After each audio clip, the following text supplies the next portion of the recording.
The date was May 16, 1947.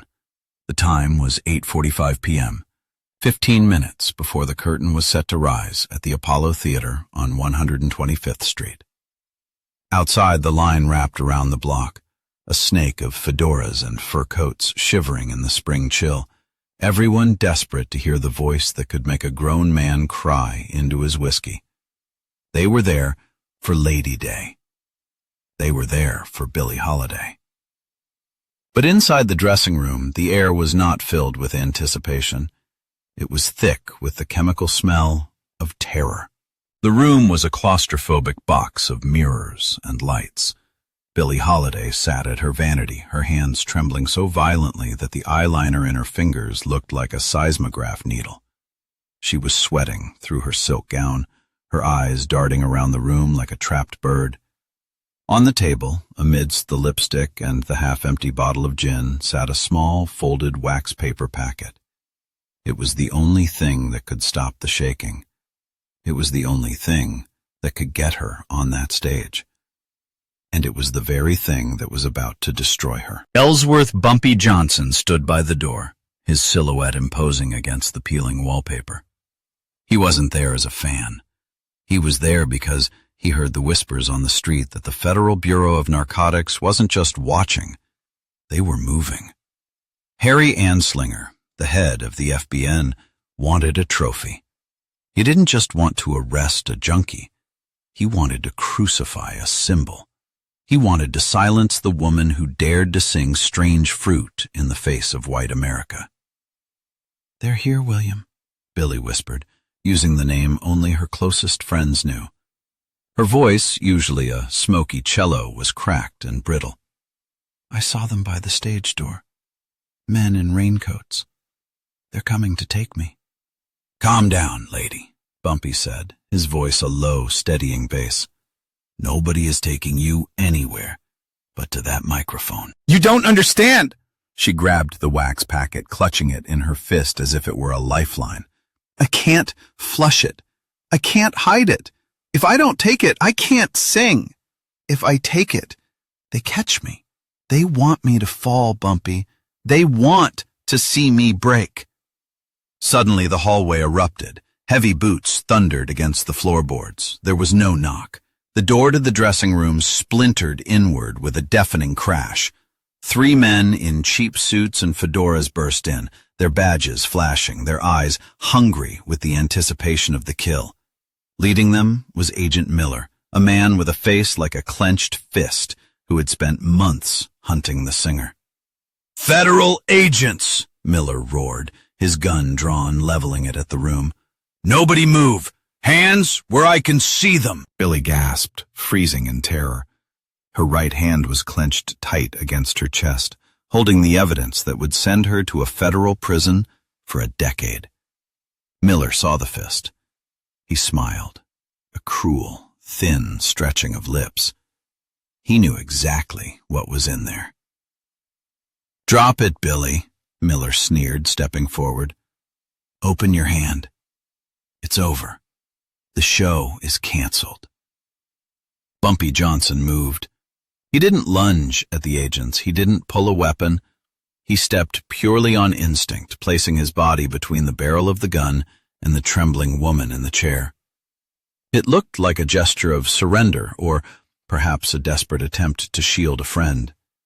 He raised his hands, palms open, but as he turned his back to the agents to face Billie, his body blocked their line of sight for a fraction of a second. A heartbeat, no more. In that microsecond, Bumpy's hand brushed Billie's. It was a movement so fluid, so practiced, that it was less like a physical action and more like a transfer of energy. His large, calloused hand covered her small, trembling fist. He squeezed it once, hard, a silent command. "Trust me." "Get out of the way, Johnson," Miller shouted, grabbing Bumpy by the shoulder and hurling him back against the wall. Bumpy hit the plaster hard but didn't fight back. He stood there, smoothing his lapels, watching. Miller loomed over Billie. "I said open your hand." He didn't wait for her to comply. He grabbed her wrist, twisting it painfully. Billie cried out, tears streaming down her face, her resistance breaking. She opened her fingers. Miller looked down, ready to triumph. The flashbulbs of the press photographers who had conveniently slipped in behind the police popped, blinding white light flooding the room to capture the moment of the star's disgrace. But as the glare faded, the room went silent. Resting in the palm of Billie Holiday's hand was not a packet of white powder. It was not heroin. It was a gardenia. A single, pristine, white gardenia, its petals slightly bruised from the squeeze, but undeniably beautiful. It was the flower she wore in her hair every night, the symbol of her elegance, her fragility, and her resilience. Miller stared at the flower. He blinked. He grabbed it, crushing the petals, looking for the drugs hidden inside. There was nothing. Just the sweet, heavy scent of the flower wafting into the stale air. He looked at the floor. He looked at the vanity. He patted down her gown. Nothing. "Where is it?" Miller hissed, his face turning a shade of purple. "I know you have it. Where is the dope?" "I don't know what you're talking about, officer," Bumpy said from the wall. His voice was cool, detached, and laced with a mockery that cut deeper than a knife. "Miss Holiday is a lady. She was just preparing her costume." Bumpy stepped forward, pushing the stunned agent aside with the authority of a headmaster disciplining a child. He picked up the crushed gardenia from the table where Miller had dropped it and gently placed it back in Billy's hair. "You boys came here looking for a crime," Bumpy said, addressing the room, addressing the press, addressing the world. "But the only crime here is your interruption. This is a place of art. You are looking for ugliness where there is only beauty.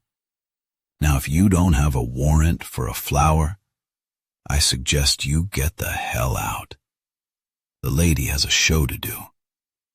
Miller looked at Bumpy, then at Billy, who was staring at the gardenia in the mirror with a look of bewildered salvation. The agent knew he had been played. He knew, with the certainty of a man who knows the streets, that a switch had happened. But he hadn't seen it. Nobody had seen it. And without the evidence, he was just a bully harassing a national treasure. "This isn't over, Johnson," Miller spat, holstering his gun. "We'll be watching." "Enjoy the show," Bumpy replied, holding the door open. The agents filed out, defeated. The photographers grumbling as they realized there would be no scandal tonight, only a story of harassment. When the door clicked shut, the silence returned. Billy looked up at Bumpy, her eyes wide, swimming with tears. She didn't ask how. She didn't ask why. She just reached out and took his hand, pressing it to her cheek. "Thank you," she whispered. Bumpy didn't smile. He looked at her with a sadness that was older than the Apollo itself. "Go sing, lady. Sing for them. Sing for us." 10 minutes later, the curtain rose. The spotlight hit the stage, illuminating Billie Holiday in her white gown, the gardenia pinned to the side of her head, glowing like a moon. She stepped to the microphone, her hands steady now, fueled by the adrenaline of survival.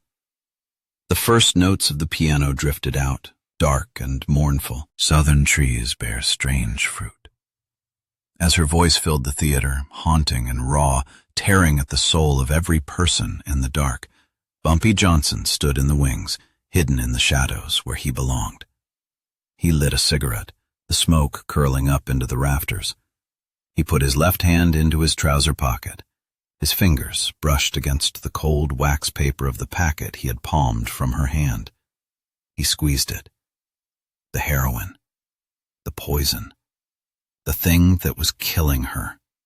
He was the man who sold it to the streets, and he was the man who had just saved her from it. The paradox weighed on him heavier than any gun he had ever carried. He was the protector of the artist, but he was also the architect of the prison she couldn't escape. He had saved her career tonight, but he knew, with a fatalistic certainty, that he couldn't save her from herself. He listened to the applause thundering for the woman with the flower in her hair. He took the packet out of his pocket and looked at it one last time. Then he crushed it in his hand, dropped it to the floor, and ground it under the heel of his expensive Italian shoe until it was nothing but dust. "You're welcome, Billy," he whispered to the darkness.